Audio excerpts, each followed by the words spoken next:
दिल्ली में विधानसभा चुनाव के बाद जिस घड़ी का इंतजार सभी दिल्ली वासियों को था वो आज आ गया और 8 फरवरी को जब वोटों की गिनती हुई तो सारे समीकरण और कई सारे एग्जिट पोल भी झुठला गए। इस वजह से क्योंकि कांग्रेस की सीटें फिलहाल अभी तक जब तक आपको खबर पहुंचा रहे हैं तब तक तो नहीं दिखी, लेकिन वोट परसेंटेज में खेल जरूर हुआ। लेकिन आपको ये बताएंगे कि ये 10 से 11 सीटें दिल्ली की वो जिस पर मुस्लिम बहुल इलाके हैं और मुस्लिम उम्मीदवार मैदान में भी उतरे, लेकिन ये मुस्लिम बहुल इलाकों में मुस्लिम वोटर्स ने कैसे खेल कर दिया है ये आपको सीधे डैशबोर्ड से समझाते हैं कि क्या कुछ होगा।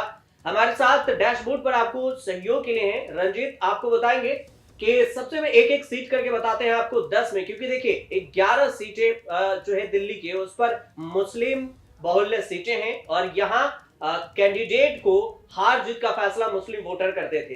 अगर हम बल्ली मारन की बात करें तो बल्ली मारन में आपको दिखेगा कि आप देख लीजिए यहाँ पर आम आदमी पार्टी के इमरान हुसैन ये अभी लीडिंग चल रहे हैं, पहले नंबर पर है और बीजेपी के कमल बैरगी है। इन्होंने देखिए अभी यहाँ पर अगर खेल होता है बल्ली मारन में तो फिर मुस्लिम जो वो कैंडिडेट हैं वो आगे चल रहे हैं। इस हिसाब से आप कह सकते हैं कि ये दोनों बीजेपी के जो हिंदू कैंडिडेट ऊपर से कांग्रेस ने भी यहाँ पर मुस्लिम कैंडिडेट उतारा था तो इसमें मार्जिन काफी कम है। एक बात और समझते चलिएगा कि कांग्रेस और आम आदमी पार्टी में गठबंधन नहीं था तो अगर ऐसे वोट परसेंटेज में कम होती है तो फिर आपको पता चलेगा कि ये कांग्रेस वोट काट दिए हैं। यहाँ पर 9,570 वोट कांग्रेस ने ली, अगर गठबंधन में लड़ती तो शायद आप और भी ज्यादा होती। अगर यही चीज देखें बाबरपुर की, ये बाबरपुर में देखेंगे तो गोपाल राय लीडिंग पे है आम आदमी पार्टी की, ये भी मुस्लिम बहुल सीटें हैं और इस यहां पर देखेंगे तो गोपाल राय आगे हैं और Anil Kumar second leading most में है। 18,415 वोट इनके खाते में है, बहुत ज्यादा आगे हैं आप। 43,520 सीटें हैं गोपाल राय को और गोपाल राय कोई विवाद में भी नहीं रहे हैं, तो आप देख सकते हैं कि यह सीट लगभग जीती हुई सीट ही मानी जाएगी गोपाल राय की, क्योंकि वोटों का मार्जिन बहुत ज्यादा है। इसके अलावा अगर देखा जाए आपको तो ले चलते हैं सीधे आपको चांदनी चौक की सीटों पर। चांदनी चौक से आपको पता चलेगा कि यहाँ इस सीट की जो सबसे ज्यादा चर्चा रहती है चांदनी चौक पर, यहां देखेंगे तो पुनरदीप सिंह है जो आम आदमी पार्टी के थे, ये लीडिंग है। 18,474 वोट इन्हें मिला है और बीजेपी के सतीश जैन को 6130 वोट ही मिल सका है। मतलब चांदनी चौक भी आम आदमी पार्टी ने जीती है, ये मुस्लिम बहुल इलाका पड़ता है। कांग्रेस को यहां पर तीसरे नंबर पर है, कांग्रेस ने यहां पर 5,000 के करीब में वोट काटा आम आदमी पार्टी का, आप सीधे तौर पर कह सकते हैं इसमें। अगर इसके बाद जो आपको ले चलते हैं वो ले चलेंगे गांधीनगर। गांधीनगर की जो खेल है ये भी काफी समझने वाली दिलचस्प बातें होंगी, क्योंकि 3 त्रिकोणीय मुकाबला बीजेपी कांग्रेस और आम आदमी पार्टी के बीच। कांग्रेस कहां कहां आम आदमी पार्टी को टक्कर दी है, थर्ड नंबर पर रही है। देखिए आप गांधीनगर पर देखेंगे तो बीजेपी अरविंदर सिंह लवली हैं, 30,154 वोट इन्हें मिला है और आम आदमी पार्टी के जो बीजेपी यहाँ पर है गांधीनगर में, ये ध्यान रखिएगा यहाँ पर मुस्लिम बाहुल्य इलाका ये है और अरविंदर सिंह लवली यहाँ पर आगे हैं। आम आदमी पार्टी के नवीन चौधरी 24,890 वोटों से हैं, यहाँ थोड़ा सा फासला है तो आप 5,000 वोटों के आसपास के लिए थोड़ा इंतजार कर सकते हैं। लेकिन अभी जो आपको लीडिंग दिखा रहे हैं आप ये समझिए कि ज्यादातर में आगे पीछे कौन चल रहा है। तीसरे नंबर पर कमल अरोड़ा है यहाँ पर। अगर इसके बाद देखें तो करावल नगर चलेंगे कि करावल नगर में क्या कुछ होने वाला है। करावल नगर के बारे में काफी विवाद भी रहे कि यहाँ के विधायक भी कभी विवाद में रहे और यहाँ बयानबाजी भी खूब होती रही है। तो अगर इस हिसाब से देखें तो करावल नगर में कपिल मिश्रा है जो काफी विवादित नेता भी माने जाते हैं। आपको इनकी खबर भी सुर्खियों में हर वक्त रहती है। कपिल मिश्रा यहाँ से आगे चल रहे हैं और यहाँ 47,601 वोट कपिल मिश्रा को मिला है, बहुत बड़ी मार्जिन है ये। और आम आदमी पार्टी के मनोज कुमार यहाँ से लगभग हार ही गए, 24,249 वोट है। देखिए कांग्रेस ने 1,322 वोट ही मात्र यहाँ पर लाई है। अगर गठबंधन में लड़ा जाता कांग्रेस और आप मिलके तो भी अगर देखा जाए तो 30 के करीब में हो सकती थी और ये बंटवारा नहीं होता तो शायद कुछ और ज्यादा टक्कर दे पाती, लेकिन यहाँ कपिल मिश्रा करावल नगर से जीत रहे हैं। दूसरे चलते हैं किड़ारी। किड़ारी में आपको पता चलेगा कि जो किराड़ी में जो यहाँ पता चलेगा आपको कि कौन सी चीजें हैं। आपको सेकंड फर्स्ट में दिखेगा अनिल झा आम आदमी पार्टी की तरफ से मैदान में थे और अनिल झा यहाँ पर उतरे आम आदमी पार्टी से। यहाँ पर देखिए आपको कि 51,000 से ज्यादा वोट इन्हें है।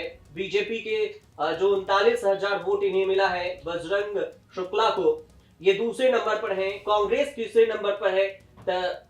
3,393 वोट मिले हैं। मतलब कांग्रेस हर जगह तीसरे नंबर पर लीडिंग में अभी तक दिख रही है। सिर्फ थर्ड नंबर की पार्टी रह गई है अभी दिल्ली में कांग्रेस। कोई बढ़ोतरी ज्यादा नहीं दिख रही है सीट के मामले में।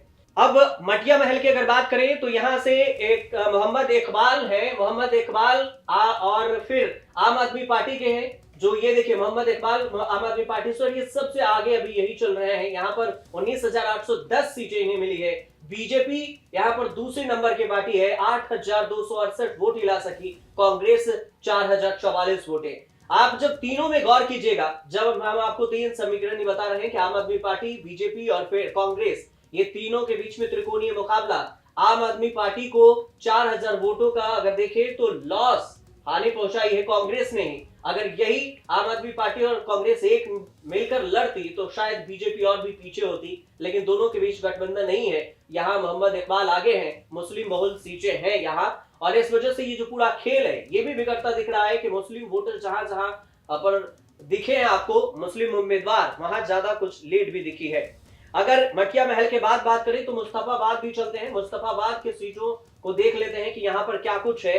तो मुस्तफाबाद की सीटें देखेंगे तो यहाँ पर आपको मोहन सिंह बिष्ट मुस्तफाबाद में दिखेंगे, और मुस्तफाबाद के समीकरण भी कुछ अलग सा दिख रहा है, क्योंकि यहाँ बीजेपी मुस्लिम बहुल सीटें हैं और ऐसा कहा जाता है कि मुस्लिम इलाके हैं वहां पर बीजेपी को वोट नहीं मिलती। ये धारणाएं रही हैं कि बीजेपी को वोट नहीं दिया गया, लेकिन यहाँ कुछ अलग समीकरण है। मुस्तफाबाद में बीजेपी के कैंडिडेट है मोहन सिंह बिष्ट और ये आगे है, मतलब आप समझ सकते हैं 60,000 वोटों से आगे है। आम आदमी पार्टी सेकंड लीडिंग पे है, 19,000 वोट ही है, और कांग्रेस को 4,264 वोट ही है मुस्तफाबाद पे।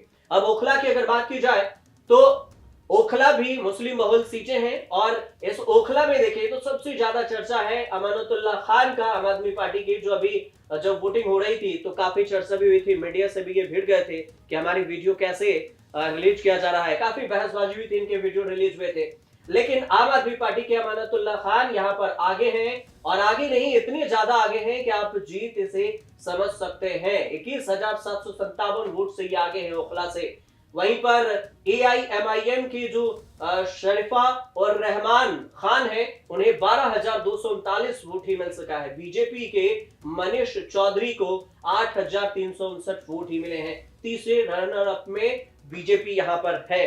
अगर सीलमपुर की बात करें तो अब सीलमपुर में देखेंगे तो सीलमपुर भी मुस्लिम बहुल इलाके हैं, और यहाँ पर जुबेर अहमद है, चौधरी जुबेर अहमद आम आदमी पार्टी से जो लीड पर हैं। यहाँ 19,324 वोट इन्हें मिल चुका है अब तक, और 15,000 वोटों के साथ बीजेपी दूसरे नंबर पर है। कांग्रेस यहाँ पर तीसरे नंबर पर है, 3,000 वोट देखेंगे कट रहा है, क्योंकि कांग्रेस आम आदमी पार्टी के बीच में मैं बार बार दोहरा रहा हूं कि अगर कांग्रेस और आम आदमी पार्टी मिलकर लड़ती तो शायद बीजेपी नीचे होती, लेकिन ऐसा कुछ हो नहीं सका। बीजेपी सत्ता में आने के लिए बेताब थी 27 सालों से, जो कि उसके ख्वाहिशें भी पूरी हो गई।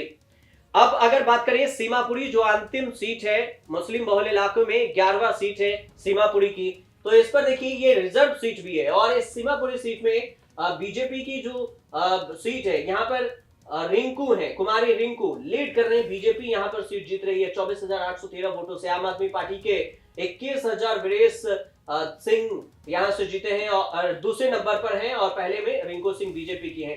कांग्रेस तो तीसरे नंबर पर है। कुल मिलाकर जो आपको 11 सीटें दिखाए मुस्लिम बहुल इलाकों की, उसमें से ऐसा नहीं कह सकते कि बीजेपी को मुसलमानों ने वोट नहीं किया, क्योंकि इस बार पूरा समीकरण 11 सीटों का मुस्लिम वोटर्स ने ही बिगाड़ दिया है।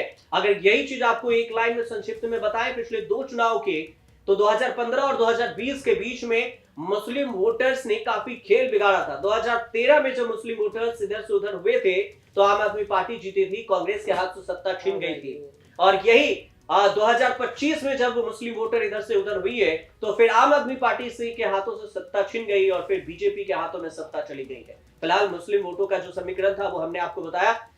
ये पूरे रिपोर्ट आपको कैसे लगी हमें जरूर बताइएगा और देखते रहिए न्यूज़।